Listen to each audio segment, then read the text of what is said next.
नमस्कार दोस्तों, आप सबके YouTube चैनल में मैं आप सबका स्वागत करता हूं।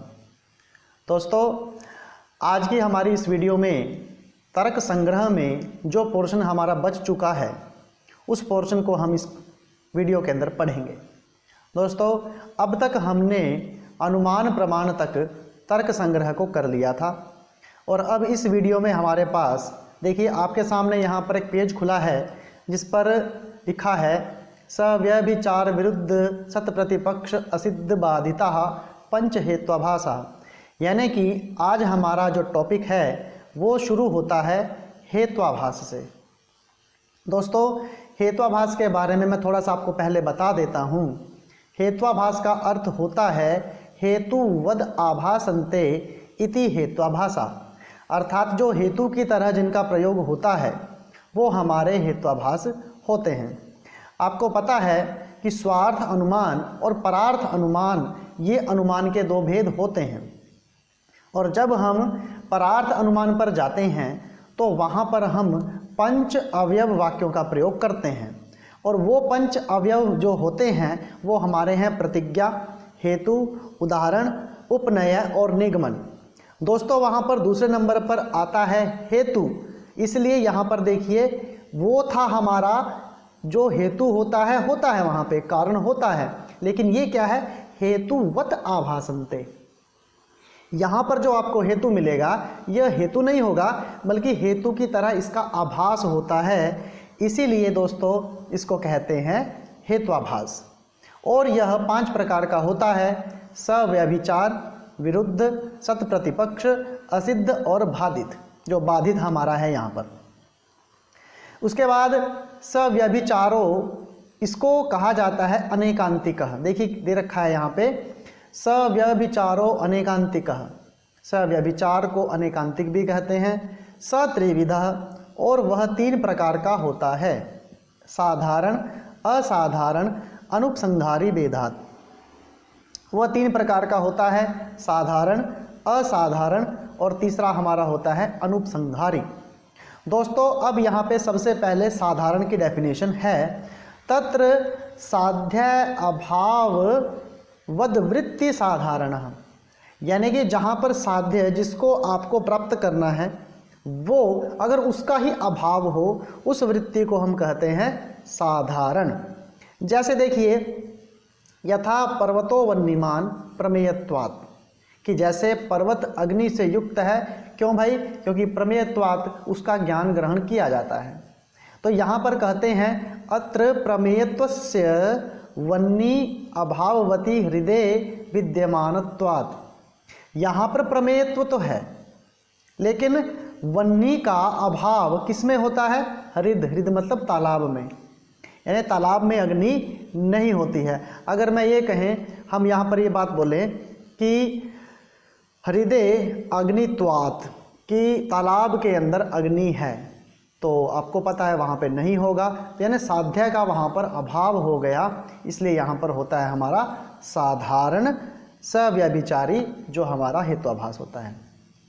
उसके बाद दूसरा है यहाँ पे सर्व सपक्ष विपक्ष व्यावृत्तो हेतु असाधारणः, यानी सभी पक्ष, विपक्ष और जो हमारा सपक्ष है उन सब में जो हेतु मान रहे उसको हम कहते हैं असाधारण, यानी जो तीनों में युक्त हो। जैसे देखिए यथा शब्दो नित्य है शब्दत्वात्, कहते हैं कि शब्दो नित्य शब्दत्वात्, शब्द नित्य है क्योंकि भाई वो शब्दत्व से युक्त है। अत्र शब्दत्वम ही सर्वेभ्यो नित्येभ्यो अनित्येभ्यो व्यावृतम, यहाँ पर कहते हैं कि जो शब्दत्व है वो सभी नित्य और अनित्य सबको वहाँ पे व्याप्त करके रहता है। और वो केवल रहता किस में है? शब्द मात्र वृत्ति, तो वो केवल शब्द में रहता है, इसके अलावा किसी और में नहीं रहता है। तो यह हमारा होता है असाधारण अनेकांतिक। उसके बाद कहते हैं भाई अन्वय व्यतिरेक दृष्टांत रहितो अनुपसंहारी, जहाँ पर अन्वय और व्यतिरेक इसका दृष्टांत भी ना हो उसको हम कहते हैं अनुपसंहारी। दोस्तों, यहाँ पर मैंने आपको जब पहले जो हमारा प्रत्यक्ष में आया था कि अन्वय व्यतिरेकी, केवलान्वयी और केवल व्यतिरेकी, मैंने उसकी डेफिनेशन आपको वहाँ पे समझाई थी। तो ये कहते हैं कि अन्वय और व्यतिरेक दृष्टांत से जो रहित होता है उसको हम कहते हैं अनुपसंहारी। जैसे यथा सर्वम अनित्यम, सब कुछ अनित्य है। क्यों भाई? प्रमेयत्वात्, क्योंकि वो प्रमेय उसका ज्ञान प्राप्त हमको होता है।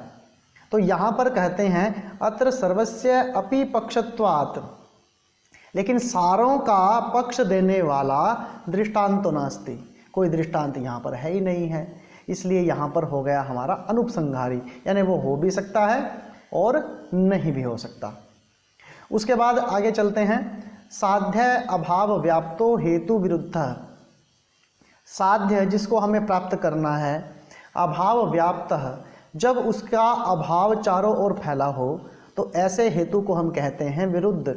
सीधी सी बात है, विरुद्ध को तो आप ऐसे समझ लीजिए कि जो बात कही है वो किसी न किसी के विरोध में कही गई है। जैसे देखिए, यथा शब्दों नित्य कार्यत्वात्, ये कहते हैं कि शब्द नित्य है। क्यों भाई? क्योंकि वो कार्यत्वात्, क्योंकि वो बोला जाता है, बनाया जाता है। अब कहते हैं अत्र कार्यत्वम नित्यत्व अभावेन अनित्यत्वेन व्याप्तम।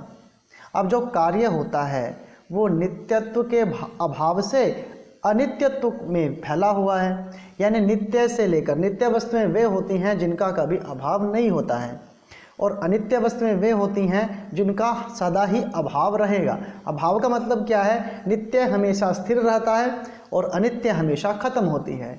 मिट्टी हमेशा रहेगी, घड़ा हमेशा बनकर टूटेगा तो है ही, कभी ना कभी टूटेगा, तो वो अनित्य है। तो यहाँ पर क्या कहा इन्होंने कि जो विरुद्ध बात कही गई है। अब यहाँ पे इन्होंने विरुद्ध बात क्या बोली है कि भाई शब्द नित्य है क्योंकि वो कार्य रूप है।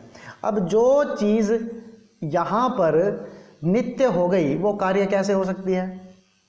जो नित्य वस्तुएं हैं वो कार्य रूप नहीं होती हैं, बल्कि वो कार्य जो बना है वो अनित्य होता है हमेशा, इसलिए इन्होंने यहाँ पे विरुद्ध बात कही है। उसके बाद कहते हैं भाई यस्य साध्य अभाव साधकम हेतु अंतरम विद्यते स सत प्रतिपक्ष।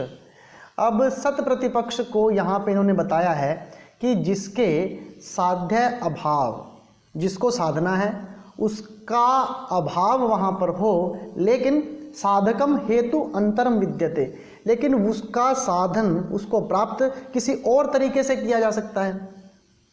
नॉर्मल तरीके से समझा दूँ आपको यहाँ पर कि जैसे बर्फ़ है, बर्फ़ को हम फ्रिज में जमाते हैं तो एक तरीका उसका ये हो गया, लेकिन यहाँ पर अगर हम जो हमारी बर्फ़ है, बर्फ़ को अगर पहाड़ से लेके आए तो तरीका तो वो भी वही है, लेकिन किसी और तरीके से उसको बर्फ़ को हमने ले लिया।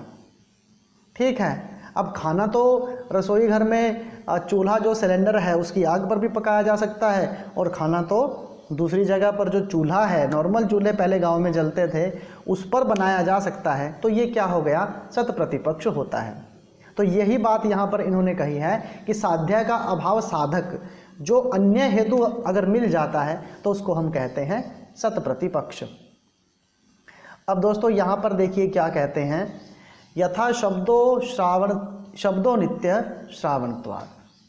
कहते हैं कि शब्द नित्य है क्योंकि उसको सुना जाता है।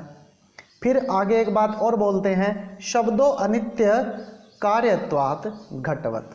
ये कहते हैं कि शब्द अनित्य भी है क्योंकि कार्यत्वात् उसको बनाया जाता है, घटवत् घड़े की तरह। अब यहाँ पर इन्होंने क्या बात बोली कि यहाँ पर सत प्रतिपक्ष इसलिए है कि एक जगह पर शब्द को नित्य कहकर इन्होंने कह दिया क्योंकि जो चीज़ सुनी जाएगी किसी इंद्रिय के द्वारा ग्रहण की जाएगी। ठीक है, अब कान के द्वारा नित्य रूप में क्या ग्रहण किया जाता है? शब्द ही ग्रहण होता है कान से, इसलिए वो नित्य है कान के अंदर।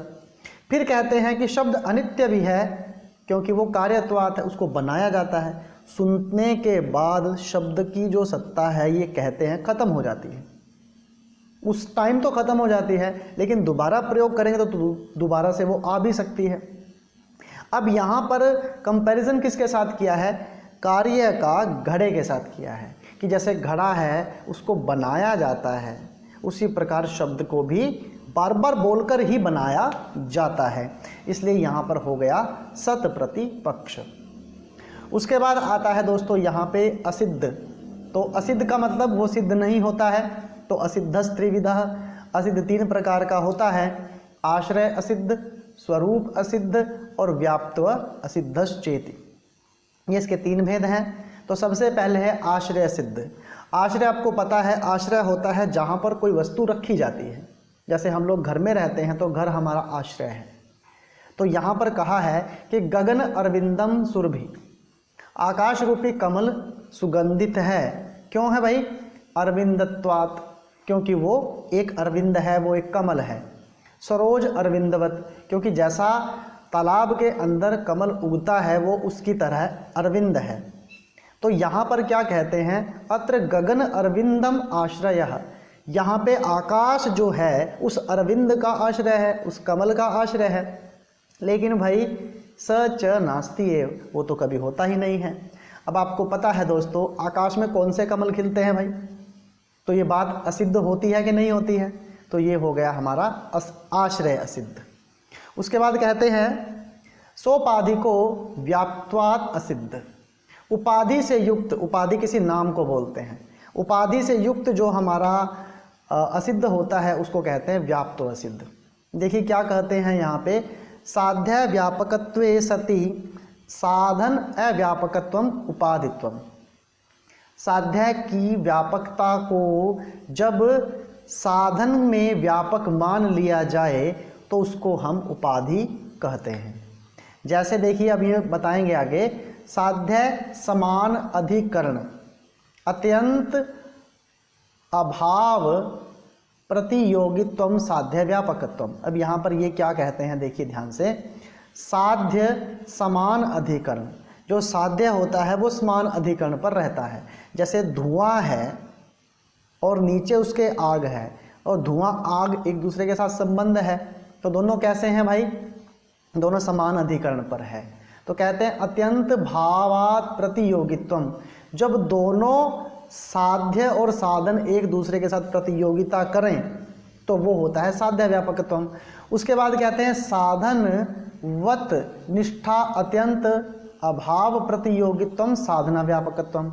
और जब साधन खुद अत्यंत अभाव के प्रतियोगी से, यानी साधन के साथ ही वहाँ पे कंपैरिजन करे, तो उसको कहते हैं साधन व्यापकत्वम। अब इसका एग्जाम्पल समझिए, एग्जाम्पल से ज़्यादा बेटर समझ में आएगा आपको। यथा पर्वतो धूमवान, कि पर्वत में धुआं है। क्यों भाई? वन्ने इति अत्र आर्द्र ईंधन संयोगः, क्योंकि वहाँ पर ईंधन जो है उसके साथ आग का, जो गीले ईंधन का संयोग हुआ है। आपको पता है धुआं लकड़ी में कब उठेगा? जब लकड़ी हमारी गीली हो। तो ये क्या कहते हैं, यत्र धूमः तत्र आर्द्र ईंधन संयोगः, जहाँ पर धुआं होता है वहाँ पर गीली लकड़ी का संयोग तो उससे होगा ही। इति साध्य व्यापकता, ये साध्य की व्यापकता है, क्योंकि साध्य धुआं गीली लकड़ी में बसा हुआ है। ठीक है। उसके बाद कहते हैं यहाँ पर भाई, यत्र वन्नी तत्र आर्द्र ईंधन संयोग है इति नास्ति, और जहाँ पर आग होती है वहाँ पे गीली लकड़ी का संयोग नहीं होता है, ये तो आपको पता ही है। तो उसके बाद कहते हैं अयोगोल के आर्द्र ईंधन संयोग अभावात्, और अयोगोल के, अब दोनों के अंदर क्या है, एक जगह पर उसका आर्द्र ईंधन संयोग है जहाँ पर धुआं है, और जहाँ पर आग है वहाँ पर गीली लकड़ी का संयोग नहीं है। लेकिन आप एक बात बताइए, क्या धुएं और आग कभी एक दूसरे से अलग हुए? अगर धुआं हमें दिखता है तो साध्य जो नीचे है, आग तो फिर भी पड़ी है, उसके साधन के रूप में बेशक से धुआं ऊपर से उठता है। ठीक है, ये बात यहाँ पर इन्होंने समझाई है। तो यहाँ पर कहते हैं एवं साध्य व्यापकत्वे सति, साध्य है बेशक से कितना भी व्यापक हो, तो साधन अव्यापकत्वात्, साधन के उसमें अव्यापक होने से आर्द्र ईंधन संयोग उपाधि, तो जो गीली लकड़ी का संयोग वहाँ पर हुआ है वो उपाधि है। देखो धुआं है तो नीचे उसके आग 101% है, यानी आग तो है, साध्य तो वहाँ पर है, तो उसको दिखाने वाला साधन क्या है? फिर वही साधन क्या है? गीली लकड़ी है। तो साध्य और साधन की वजह से धुआं ऊपर उठता हुआ हमको दिखता है, तो ये उपाधि कहलाता है भाई। फिर ये कहते हैं सो उपाधिकत्वात् वन्यमत्वम व्यापकत्व असिद्धम, तो उपाधि के होने से वन्यमत्वम, जो आग हमें दिखाई देती है, तो व्यापत्वा असिद्ध, उसको हम कहते हैं व्याप्ति असिद्ध। यानी कि धुआं जो है वो गीली लकड़ी में बसा हुआ है, व्याप्ति उसकी है, लेकिन लकड़ी तो गीली भी हो सकती है, लकड़ी सूखी भी हो सकती है। सूखी लकड़ी होगी तो धुआं नहीं होगा, गीली लकड़ी होगी तो धुआं होगा। तो यहाँ पर व्याप्ति असिद्ध इसलिए है। अगर मैं ये कह दूं कि सूखी लकड़ी में आग जलाने से धुआं उठता है, तो क्या ये बात वहाँ पर व्याप्त होती है? नहीं होगी। देखो लकड़ी तो फिर भी रहेगी, व्याप्ति तो हो सकती है, लेकिन ये असिद्ध है भाई, क्योंकि सूखी लकड़ी में कभी धुआं नहीं उठता, उसमें सिर्फ आग जलती है। तो ये बात है व्याप्त असिद्ध की। उसके बाद अभी हमारा जो आगे है, यस्य साध्य अभाव प्रमाण अंतरेण निश्चितः स बाधितः। कहते हैं उसके बाद, यस्य साध्य, जिस साध्य का अभाव आपने ग्रहण किया है, प्रमाण अंतरेण, उसको किसी अन्य प्रमाण से निश्चित मान लिया जाए, वो हमारा बाधित होता है।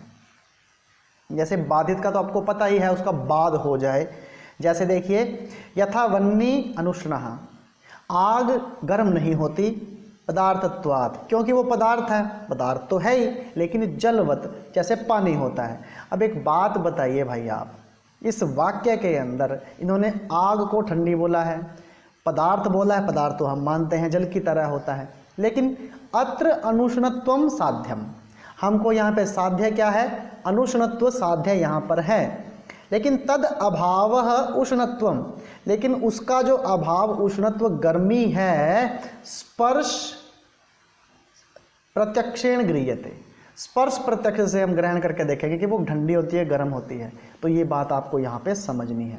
लेकिन अगर मैं इतनी सी बात भी बोल देता हूँ कि आग ठंडी होती है, लेकिन आप मानोगे नहीं, क्योंकि आग कभी ठंडी नहीं होती। कब तक? जब तक आप स्पर्श करके उसका नहीं देखोगे, क्योंकि आग हमेशा गर्म ही होती है। तो ये बाधित वाली बात हो गई, ये तो बात ही इन्होंने बिल्कुल उल्टी कर दी। तो इसलिए यहाँ पर बाधित हमारा हेत्वाभास है। दोस्तों हेत्वाभास कोई मुश्किल बात नहीं है, उनके नाम को समझिए और जो उनको आपको यहाँ पर एग्जाम्पल दे रखे हैं उनको समझने का प्रयास कीजिए।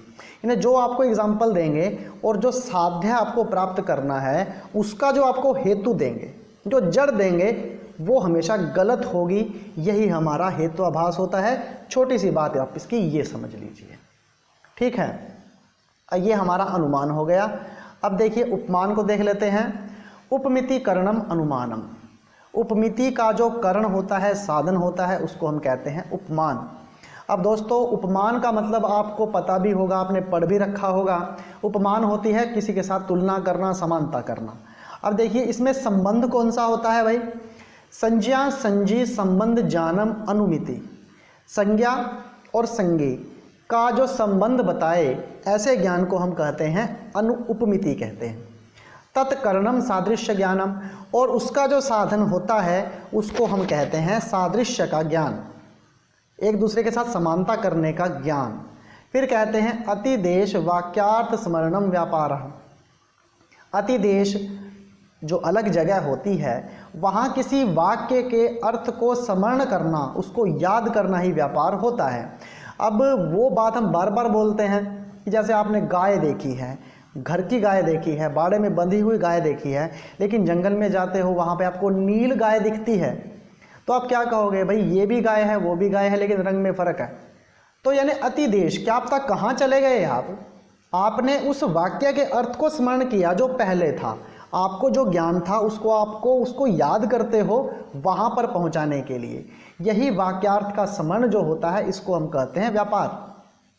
तथा ही एग्जाम्पल देते हैं, कश्चित गवय पदार्थम अजानन, यानी कोई गाय नामक पदार्थ को जानता हुआ, कुतश्चित आरण्यकम, आरण्यक पुरुषात्, जो आरण्यक पुरुष है, जो जंगल में रहने वाला पुरुष है, उसको कहते हैं गो सदृशो गवयः, कि गाय के समान गायें होती हैं। इति श्रुत्वा, ऐसा सुनकर, वनम गतो, वन में जाकर वाक्यार्थम स्मरण, वाक्य के अर्थ को वो याद करता है और कहता है गो सदृश पिंडम पश्यति, और गौ के समान किसी पिंड को देखता है। तो ये क्या हो गया?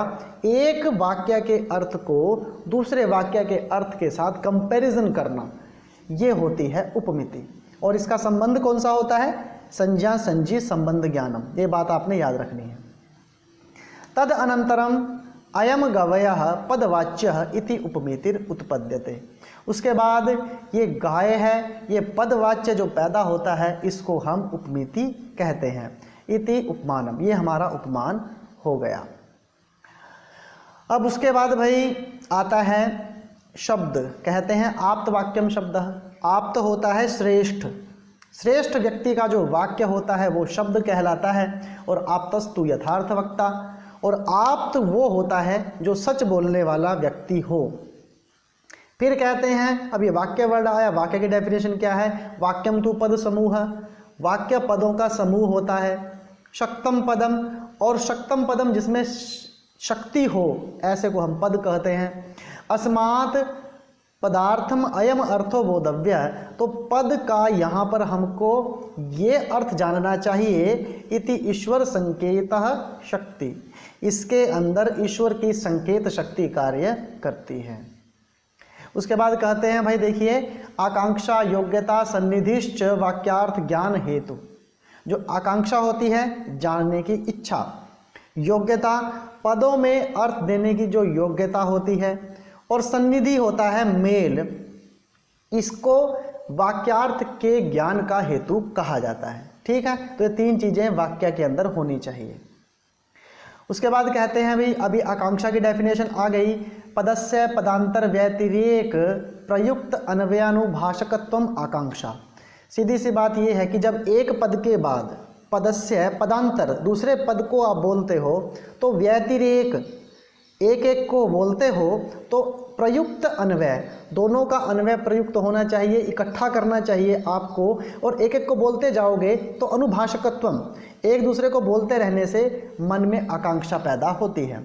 अगर मैं बोलूं रामः रावणम जघान, जघान पे आकांक्षा समाप्त हो गई। रामः राम ने, रावणम रावण को जघान मारा।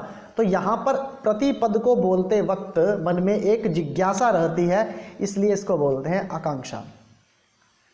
फिर कहते हैं अर्थाबाधो योग्यता, अर्थ अबाध रूप से जब जागे आगे जाए उसको हम कहते हैं योग्यता। यानी अगर आपने बोला कि मोहनः तृणम खादति, मोहन तिनका खाता है। अब तिनका खाने का तो मतलब बनता ही नहीं, क्योंकि तिनके क्यों खाएगा, वो तो गाय खाती है। अगर ये बोले मोहना तृणम पिबती, मोहन तिनके को पीता है, क्या ये बात बनती है भाई? तिनका अगर खाता भी होगा तो खाने की वस्तु हो सकती है, पीने की तो बात होती नहीं, इसलिए अर्थ देने की योग्यता इसमें नहीं है। उसके बाद है सन्निधि की डेफिनेशन नीचे दे रखी है। पदानाम अविलंबनेन उच्चारणम सन्निधि, पदों का अविलंबेन, अविलंब क्या होता है? बहुत ज़्यादा समय ना लेकर उच्चारण कर देना सन्निधि कहलाता है। जैसे अगर मैंने एक बार बोला रामः, कुछ टाइम में रुक गया, फिर मैं बोलूँ रावणम, फिर थोड़ी देर बाद मैं बोलता हूँ जघान, तो सुनने वाले को उसका मीनिंग नहीं मिलेगा।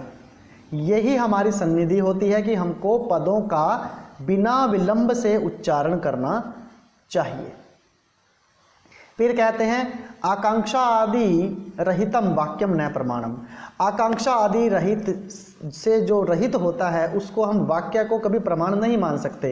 यथा गौ अश्वः पुरुषो हस्ति इति वाक्यम न प्रमाणम, यहाँ पर गौ पुरुष हस्ति हाथी को बोलते हैं, वाक्यम न प्रमाणम, ये वाक्य यहाँ पर प्रमाण नहीं है। क्यों भाई?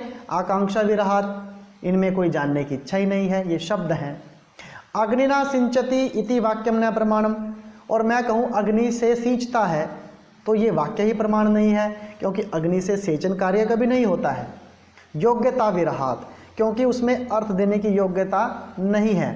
फिर है प्रहरे प्रहरे सह उच्चारितानि, हर घंटे में इकट्ठे बोलते रहने से, घंटे घंटे बाद बोलने से एक वर्ड को, अगर मुझे एक वर्ड बोलना हो गाम आने हैं इत्यादि पदानि न प्रमाणम, एक बार मैंने बोल दिया गाम और एक घंटे के बाद मैंने बोल दिया आने है, तो इसका मीनिंग तो बनता है गाय लाओ, लेकिन मैं इतना वेट करवा के बोल रहा हूँ तो क्या वो अपना अर्थ देगा? तो वाक्य प्रमाण बनेगा ही नहीं। क्यों भाई? सानिध्य अभावात, क्योंकि उसमें सन्निधि ही नहीं है। वाक्यम द्विविधम, वाक्य दो प्रकार का होता है, वैदिकम लौकिकम च इति, एक होता है वैदिक वाक्य, एक होता है लौकिक वाक्य।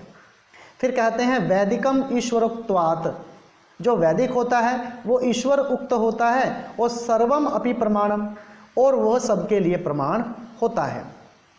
लौकिकम तु आप्तवाक्यम प्रमाणम, और जो लौकिक होता है वो किसी श्रेष्ठ व्यक्ति के जो वाक्य होते हैं उसको प्रमाण मानता है, वही प्रमाण होता है उसके लिए। अन्यद अप्रमाणम, बाकी सब अप्रमाण है। वाक्यार्थ ज्ञानम शाब्द ज्ञानम, और जो वाक्यार्थ का ज्ञान है उसको हम कहते हैं शाब्द ज्ञान। तत्कर्णम शब्द है, और उसका कर्ण दोस्तों होता है शब्द। तो आज की वीडियो में हमने जो हमारे 3 प्रमाण थे, अनुमान, उपमान और शब्द, और बीच में एक आया था जो हमारा हेत्वाभास था, जो बचा हुआ अनुमान का पोर्शन था, उसको हमने कंप्लीट किया है। दोस्तों आशा करता हूँ आपको यह वीडियो पसंद आई होगी, और अगर वीडियो पसंद आई है तो वीडियो को लाइक करें, शेयर करें, और जाते जाते भाई चैनल को सब्सक्राइब तो ज़रूर कर देना, ताकि अगली वीडियो भी आपके पास जल्दी से पहुँच जाए। और वो भाई फ्री होता है, उसमें कोई पैसा नहीं लगता है किसी का भी।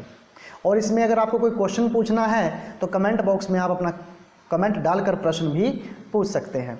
तो और वीडियो देखने के लिए आपका बहुत बहुत धन्यवाद।